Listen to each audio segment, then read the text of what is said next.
When Walter and I visited my husband's parents, his mom came to pick us up from the airport. She said I couldn't ride in the car, so I had to walk home. I felt really upset about this, especially because it's a long 3-hour walk, even though I'm strong. I was almost in tears, but thankfully someone helped me out. In the end, it was my mother-in-law who felt sorry for what she did. My name is Jennifer, and I'm 30 years old. I met my husband, Walter, when we were both in college. We love mountain climbing. Walter is 2 years younger than me, and he's really good-looking and popular. When he asked me out, I couldn't believe it, but he says he likes how I tackle challenges without complaining. Walter has a good job at a big company and earns a lot of money. We've been happily married since college, but there's something that bothers me. During dinner, Walter always gets calls from his mom and leaves to talk to her in his room. Walter's mom calls him often, about once every 2 days. She really loves her son, and Walter is very sweet to her, which makes me wonder if he's too attached to his mom. But since she raised him well, I feel like I should respect her too. However, it seems like our feelings toward each other are different. It started before we got married when we went to visit my husband's parents. Walter's mom didn't seem happy when she found out I'm 2 years older than him and almost 30. She seemed unhappy throughout our visit, but Walter's dad didn't mind. He said age doesn't matter and that I seem like a reliable person who's perfect for Walter, who has his weaker moments. But that made Walter's mom even more upset.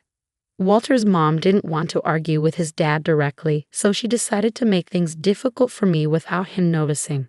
Sometimes she'd say things like, "Oh dear, I'm sorry, Jennifer, but the snacks I gave you are bad. Let me get you something else." When she was being mean on purpose, she'd widen her eyes, snort, and twist her lips. I felt like I was studying her behavior like a scientist studying animals. "It's all right, I can eat it." I smiled and cut off the spoiled part of the dried fruit and ate the rest.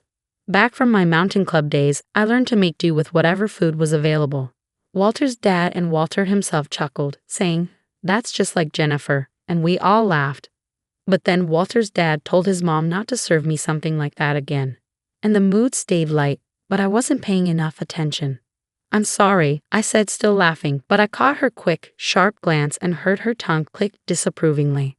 There were other times, like when she showed off souvenirs from Italy. She gave Walter a nice tie, but for me, it was a cheap t-shirt with a fake logo.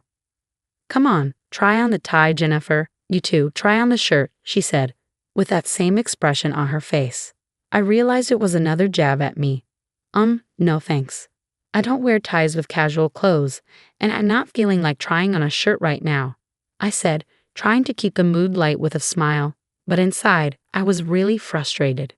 After that, I only used that t-shirt for things like gardening in the summer or as a funny prop in photos with my friends. I couldn't stand even looking at it. These little mean acts were subtle, so only I could really tell what was going on. When I tried talking to Walter about it, he'd just brush it off, saying, "Mom's a bit odd, forgive her." But the constant negativity was wearing me down. We live about an hour's drive from my in-laws, so it was always hanging over us that we could visit them whenever. That thought made me feel down. Then, out of the blue, Walter told me, "Jennifer, I've got some sudden news. I'm being transferred. It starts next month, so get ready." Walter was being moved for work. He said sorry, but secretly I felt relieved. It gave us a reason to keep our distance from my in-laws. "Okay, don't worry. I'll handle the preparations. I'll even ask my family for help." I happily went ahead with the moving preparations. Finally, I thought I could escape from my mother-in-law's constant teasing. Although I was nervous about starting a new life, most of my excitement came from the thought of getting away from her. Once the move was done, I hoped I could put some distance between us, but then the phone rang. It was my mother-in-law, asking where I'd been and hinting that I might be ignoring her son to spend time with my own parents. I wanted to let out a big sigh, but I stayed calm and explained that I was just busy at the store and wanted to make sure Walter had good meals in our new home. Her calls started coming more often, every 2 days. Even though we were seeing each other less, we were talking more. But most of the time, it was just her making little digs at me. She'd say things like, "My son is sensitive." I wonder if someone as tough as Jennifer can understand him. His high school girlfriend was so delicate, but now his tastes have changed, haven't they? It was always stuff meant to make me feel uncomfortable. It seems like Walter's mom doesn't have another way to deal with her stress. And unfortunately, I became the target for it. It felt like I was just a dumping ground for her frustrations. What hurt the most were her comments about having children. She'd say things like, "Jennifer, you're already 30. Can you even have a normal child being older than my son?" It was shocking to hear such outdated and hurtful remarks, especially since I'd been worrying about that myself lately. I couldn't help but cry after hanging up the phone. I wondered what she really thought of me. Did she believe that her words wouldn't hurt me? As I kept giving neutral answers to avoid confrontation, maybe she got bored of trying to bully me, and the calls started to decrease. It was a huge relief for me. Then, on New Year's Day the next year, my husband and I went to visit my in-laws. They were picking us up from the airport. Walter's dad greeted us warmly, which was a relief because I was really anxious about seeing his mom. His friendliness made me feel better. We exchanged New Year's greetings, and despite my worries, it seemed like things might be okay. We exchanged New Year's greetings, but my mother-in-law didn't even glance at me. Maybe she was upset about my distant response to her constant calls. Our relationship was strained, and I was trying to figure out how to handle it. "Were you tired from the trip? How about we grab a coffee at the airport cafe?" Walter's dad suggested, oblivious to the tension between his wife and me. "Sounds good. Isn't there a cafe on the second floor?" Walter replied cheerfully, and we made our way to a cafe inside the airport. "Should I drive us home?" Walter offered. "No, I'm still comfortable driving," his mother replied curtly. While the men chatted away, my mother-in-law and I sat in silence. "Excuse me, I need to use the restroom," I said after placing my order, and I stood up from the table.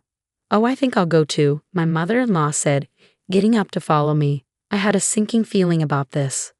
As we approached the entrance to the women's restroom, my mother-in-law, walking behind me, suddenly said, "Since you can't ride in the car, why don't you just walk back?" Confused by her words, I turned to look at her, and there it was again, that same expression on her face. "We're going back as a family of 3. You're a stranger here, aren't you?" I couldn't believe what I was hearing. Walk back from here to my in-laws' house? How far was that? And to call her son's wife a stranger. I stood there, frozen in shock, as my mother-in-law kept hurling words at me. "I've been kind enough to call you often, but you always respond so coldly. Living near your parents' house has made you arrogant. I don't even want to think of you as my daughter-in-law. You're just a stranger, a complete stranger." Her voice was getting louder. I was stunned, but I didn't want to make a scene in public, so I replied quietly, "Yes, I understand." Feeling too embarrassed to go back to where Walter and his dad were, I headed towards the airport exit, feeling heavy-hearted. Even though she told me to walk back, this was an airport, surely there were taxis or buses. I could take one as far as possible and then walk the rest of the way. But more than that, I was worried about how I would face my in-laws after this incident and how I would spend the next few days with them. For now, I searched for transportation to my in-laws' house on my phone. There was a bus leaving in just 10 minutes, but it wouldn't take me directly there. From where it dropped me off, I'd have to walk. It might take about 3 hours in total. 3 hours. I could manage that with my legs trained from mountain climbing. But there's a big difference between walking for fun and being forced to walk because of harassment. Tears filled my eyes. Was it really my fault? Maybe if I had been nicer on the phone, even after hearing those hurtful things, none of this would have happened. Lost in these thoughts as I walked, I suddenly felt a tap on my shoulder from behind. "Jennifer, why are you walking here?" It was Walter's dad. "Didn't my wife say something to you at the restroom?" "I was on my way there too, and I saw you and my wife talking, and then you started to leave, so I followed you." Looking at his kind face, the tears I'd been holding back finally spilled over, running down my cheeks. "Jennifer, what's going on?" he asked with concern. I made up my mind to tell Walter's dad the truth. So I shared with him exactly what his wife had said, and he became angrier than I'd ever seen him. Oh my, did she really say that to my son's wife? Then, to my surprise, he said something unexpected. "I'll walk with you, Jennifer." With that, he stepped in front of me and began walking. Father-in-law? Don't worry. I used to enjoy mountain climbing, and I went on many trips with Walter when he was little. A 3-hour walk one way is nothing. Sure enough, Walter's dad walked with a steady stride, not at all like someone in their 60s. "Come on, let's go." We didn't tell Walter we were leaving. Is that okay? I suddenly remembered that I hadn't informed Walter about our departure. Walter will be all right. She'll probably convince him to wait. I'll give him a call. With that, Walter's dad took out his phone. He was sending a text to Walter's mom. He let her know that he was walking back with me and that the car keys were in his bag. While we waited for the bus, Walter's dad's phone rang. He answered, and I could tell from his tone that he was trying to control his anger. It must have been Walter's mom on the other end. I heard what you said to Jennifer. If you're going to talk like that, then I won't ride in the car either. I could hear Walter's mom's panicked voice shouting from the other end. That's not true. She said she wanted to walk for exercise. I was more bewildered than anything. We'll discuss this when we get home, Walter's dad said firmly as he hung up and pocketed his phone. Maybe because Walter's dad's phone was busy, mine started ringing next.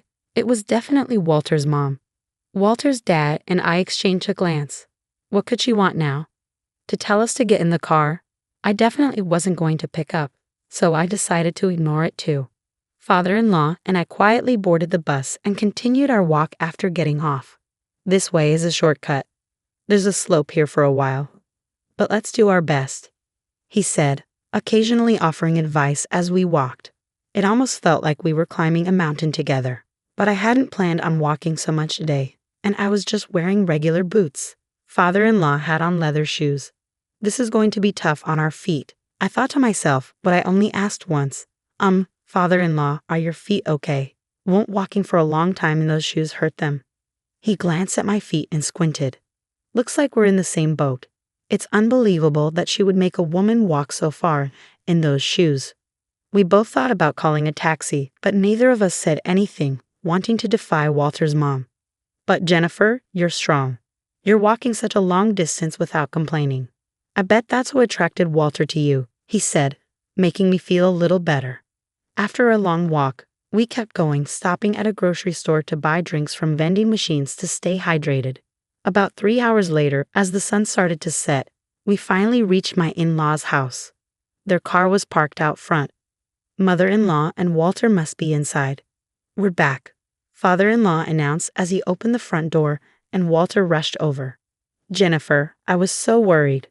What happened? Why did you suddenly decide to walk back for exercise? Did Mom say something? No, that's not it.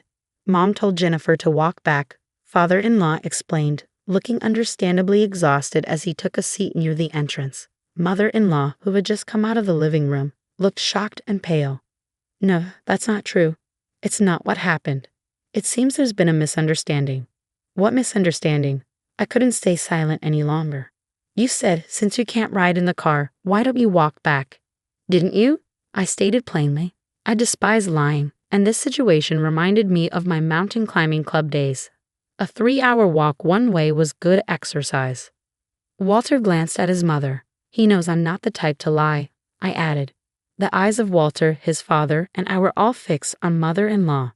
What, you believe this woman over me? You're choosing her over your family? She's just a stranger, isn't she?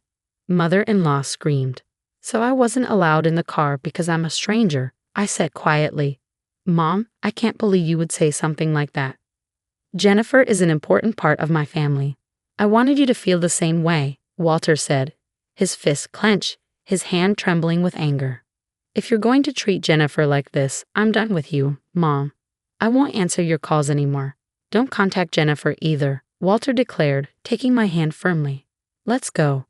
Walter, wait, but Walter slammed the door shut, and without a backward glance, he took my hand and we started walking.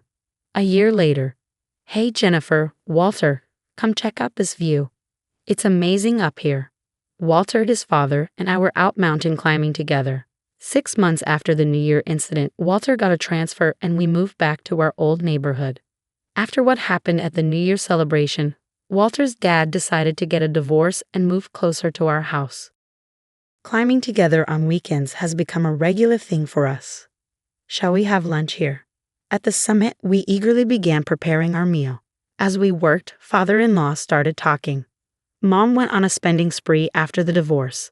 Even though the property was divided fairly, it seemed she's already having financial troubles. Maybe she was feeling lonely. The divorce was tough, with lots of crying and screaming. Maybe it's best for both of us to have some distance now. She needs to expand her world too.